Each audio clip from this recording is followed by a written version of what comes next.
देखो ये समास में क्या है, समास में आपको पढ़ना है कौन कौन समास है, क्लास 10th में समास पढ़ना है द्वंद्व, अव्ययीभाव, तत्पुरुष,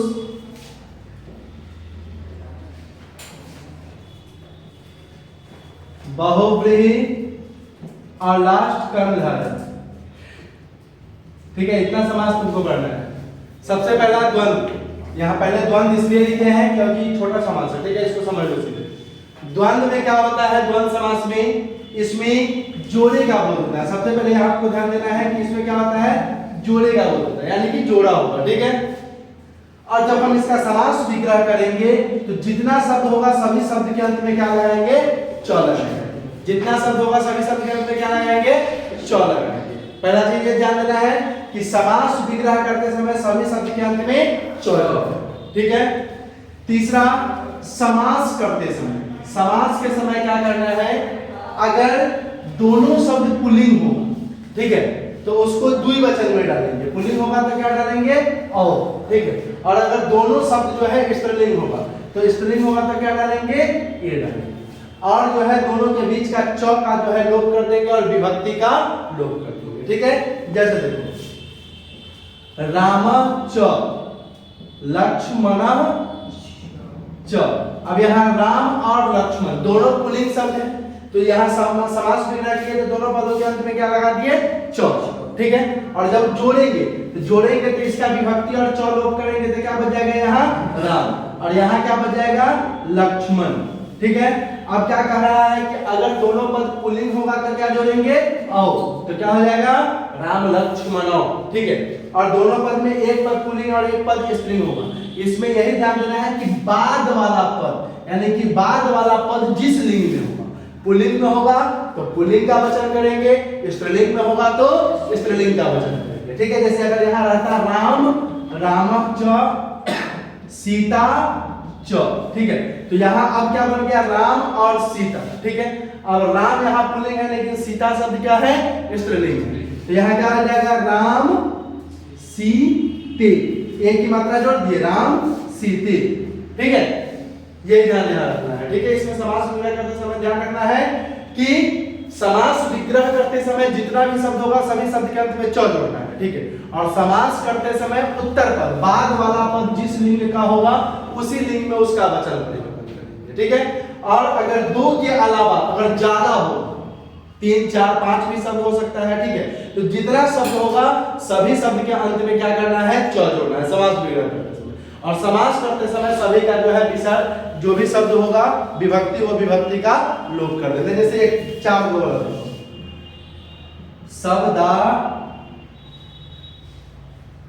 शब्दार्थ काम मोक्षा,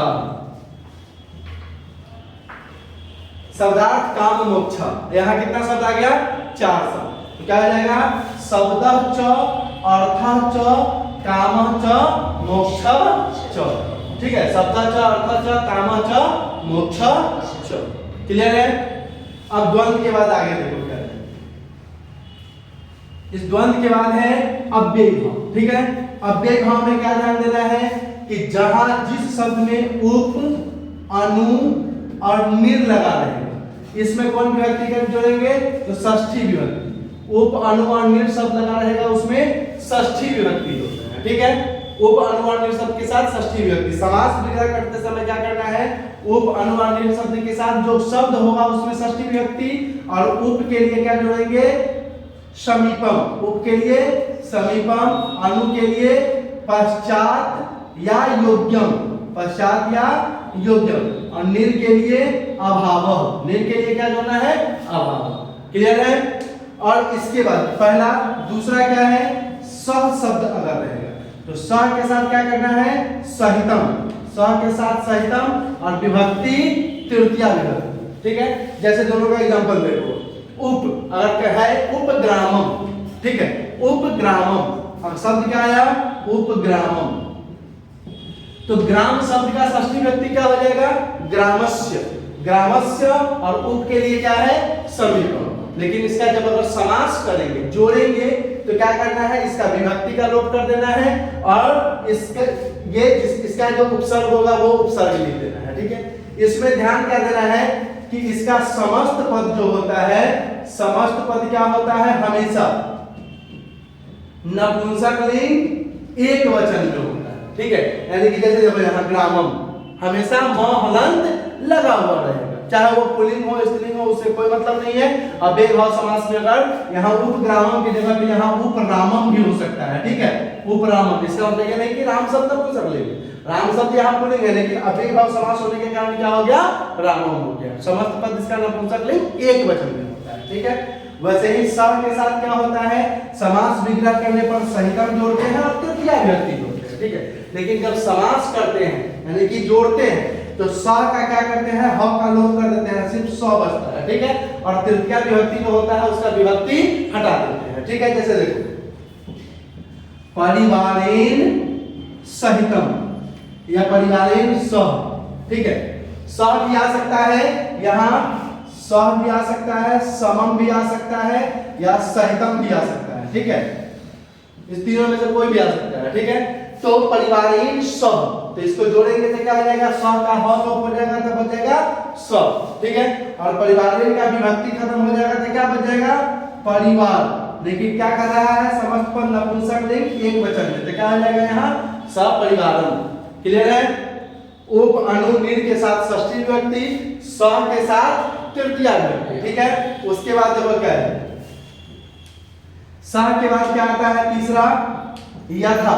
यथा के साथ क्या करेंगे, द्वितीय विभक्ति का प्रयोग करेंगे, यथा के साथ द्वितीय विभक्ति और जोड़ेंगे क्या यहाँ, तो अनति क्रम्य। यहाँ क्या लिखना होगा, अनति क्रम्य। ठीक है, जैसे यहाँ जो शब्द होगा आपको बस यही ध्यान देना है कि शब्द जो होगा उसको एडिटिव छोड़ देना है। ठीक है, और सिर्फ यथा के लिए अनति क्रम्य जोड़ना है। ठीक है, जैसे देखो क्वेश्चन आपको दे सकता है यथा शक्ति।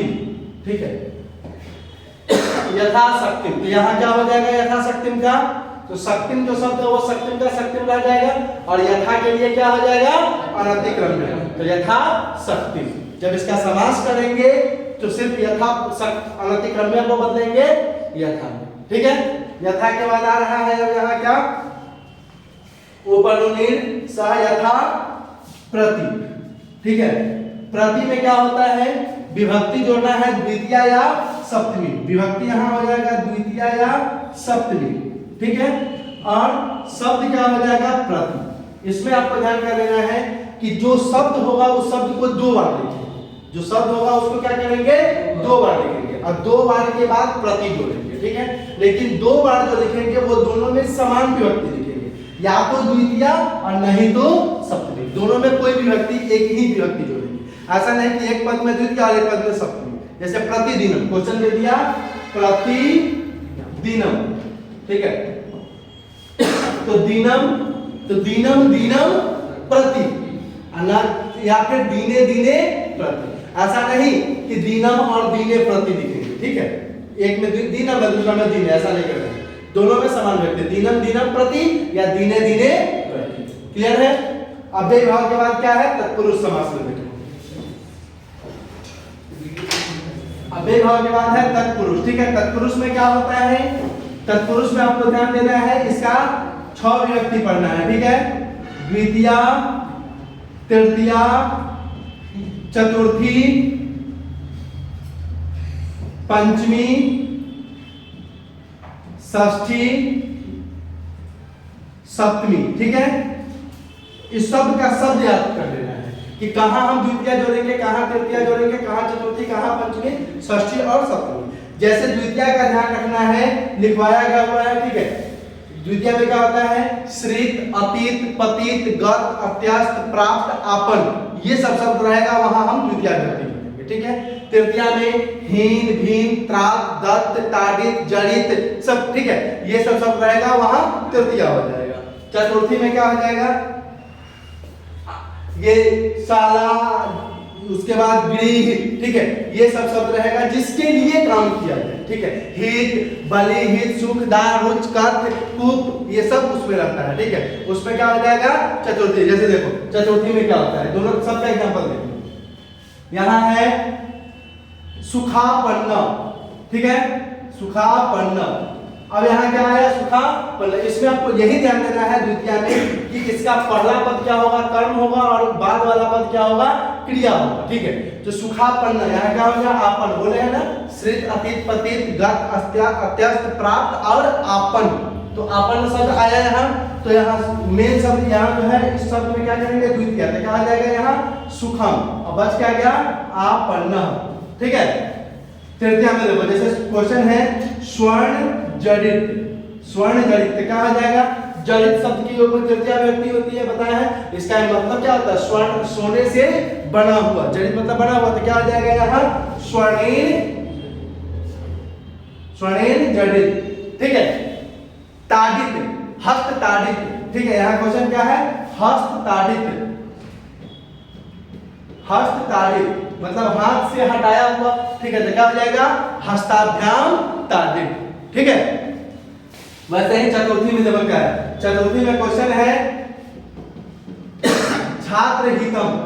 तो हित योग है चतुर्थी, बताया है, बलि, हित, दास, सुख, रुच, ये सब शब्दों के योग में क्या होती है, चतुर्थी। तो छात्र हितम, तो छात्रों के लिए हित, तो छात्र का चतुर्थी व्यक्ति क्या हो जाएगा, छात्रेभ्य। क्या हो जाएगा, छात्रेभ्य। छात्राय, छात्राभ्याम, छात्रेभ्य हितम। ठीक है, उसके बाद क्या है, पंचमी। पंचमी में क्या होता है, जिससे अलग होने का बोलो, या फिर डरने का बोलो, रक्षा करने का बोलो। ठीक है, मुक्त हो, भ्रष्ट हो, निष्कासित हो। ठीक है, ये सभी शब्द, पतित हो, ये सभी शब्दों के योग में क्या होता है, पंचमी व्यक्ति होता है। जैसे वृक्ष पतित, वृक्ष पतित। ठीक है, तो वृक्ष से गिरा हुआ। ठीक है, तो यहाँ क्या हो जाएगा, वृक्ष का पंचमी वृक्षात पतितः, वृक्षात पतितः। ठीक है, उसके बाद आते हैं षष्ठी, जहां स्वामित्व का, मालिकपन यानी कि स्वामित्व का बोध हो, उसको षष्ठी तत्पुरुष कहते हैं। ठीक है, जैसे गंगा जल, तो इसका जल का मालिक कौन है, क्योंकि यह गंगा का जल है। ठीक है, राजपुत्र यानी कि यह पुत्र किसका है, राजा का। तो उस समय शब्दों के योग में क्या करते हैं हम लोग, प्रथम पद में षष्ठी विभक्ति जोड़ते हैं। जैसे गंगा जल, गंगा जल, तो क्या हो जाएगा, गंगा का षष्ठी गंगाया जलम, गंगा जलम, गंगाया जलम। ठीक है, राजपुत्र, तो राज्य पुत्र। ठीक है, उसके बाद क्या है, सप्तमी में क्या हो जाता है कि जहां क्रिया करने की स्थान का हो, या फिर जैसे शुष्क, निपुण, दक्ष, कुशल, धूर्त, चालाक। ठीक है, ये सब शब्द रहेगा, वहां हम प्रथम पद में क्या करेंगे, सप्तमी विभक्ति करेंगे। ठीक है, जैसे पंडित या निपुण, देखो व्याकरण या कार्य कुशल, कार्य कुशल। तो कार्य कुशल का मतलब क्या हो गया, काम में कुशल। तो यहाँ क्या आ जाएगा, कार्य का सप्तमी व्यक्ति कार्ये कुशल। ठीक है, कार्ये कुशल। तत्पुरुष में यही जो शब्द लिखवाए हुए हैं वो सभी शब्दों को ध्यान रखना है, और उसके बाद विभक्ति, उसका शब्द का मीनिंग पता चल जाएगा, तुरंत बन जाएगा समास। ठीक है, उसके बाद क्या है, तत्पुरुष के बाद है बहुब्रीहि। देखो, अब अभी तक हम लोग जितना भी समास पढ़े हैं उसमें दो पद था, एक था प्रथम और दूसरा था उत्तर। ठीक है, लेकिन बहुब्रीहि समास में क्या होता है, तीन पद होता है, प्रथम पद, उत्तर पद और तीसरा अन्य पद। ठीक है, तीसरा क्या होता है, अन्य पद। आपको इसमें क्या ध्यान देना है कि जब हम बहुब्रीहि समास में इस दोनों पद का कोई मतलब नहीं है, इसका मेन होता है अन्य पद प्रधान होता है। ठीक है, इसका अन्य पद ही प्रधान होता है। और जब हम इसका समास विग्रह करते हैं तो इसमें क्या करते हैं, इस दोनों पदों में समान विभक्ति जोड़ते हैं। समान विभक्ति का मतलब क्या हो गया, जैसे ये उत्तर पद जिस लिंग का होगा उसी लिंग में प्रथम पद बनाते हैं। ठीक है, उसी लिंग में क्या करते हैं, ये बनाते हैं। जैसे देखो, क्वेश्चन है सत्य प्रिय, सत्य प्रियम। ठीक है, तो यहाँ प्रियम शब्द जो है वो कौन सा लिंग है, नपुंसक लिंग है। तो सत्य को भी नपुंसक लिंग बनाएंगे, तो सत्य का नपुंसक लिंग क्या हो जाएगा, सत्यम, और यहाँ क्या हो गया, प्रियम। लेकिन बात आ रहा है यहाँ कि सत्य प्रिय जो शब्द है वो किसके लिए प्रयोग किया, सबको तो सत्य प्रिय नहीं है, तो सत्य जिसको प्रिय है, सत्य जिसको प्रिय है।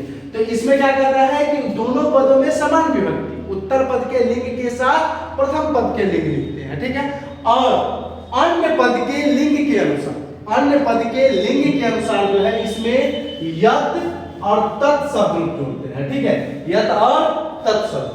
तो सत्य जिसको प्रिय है, तो को चिन्ह किस कारक का? संप्रदान कारक का, जिसके लिए, को के लिए संप्रदान, ठीक है। तो सत्यम प्रियम यस्मै स, अगर यहाँ विसर्ग है, प्रिय लिखा हुआ है, तो यस्मै स, अगर यहाँ रहता सत्य प्रिया, तो यहाँ क्या हो जाता है? यस्मै की जगह पे यस्य, क्योंकि इससे आपको यह पता चल रहा है कि ये शब्द जो प्रयोग किया गया है किसी न किसी स्त्रीलिंग शब्द के लिए किया गया है, ठीक है। जैसे इसका एक एग्जांपल जो है सबसे ज्यादा एकदम हमेशा वही एग्जांपल लोग देते हैं, ठीक है। जैसे श्वेतांबरम, ठीक है, दूसरा श्वेतांबरम, ये दोनों में देखो अंतर, दोनों में अंतर क्या है? दोनों में क्या अंतर है कि पहला शब्द जो प्रयोग किया गया वो किसी पुल्लिंग शब्द के लिए, ठीक है, और दूसरा शब्द जो प्रयोग किया गया वो किसी स्त्रीलिंग के लिए प्रयोग किया गया, ठीक है।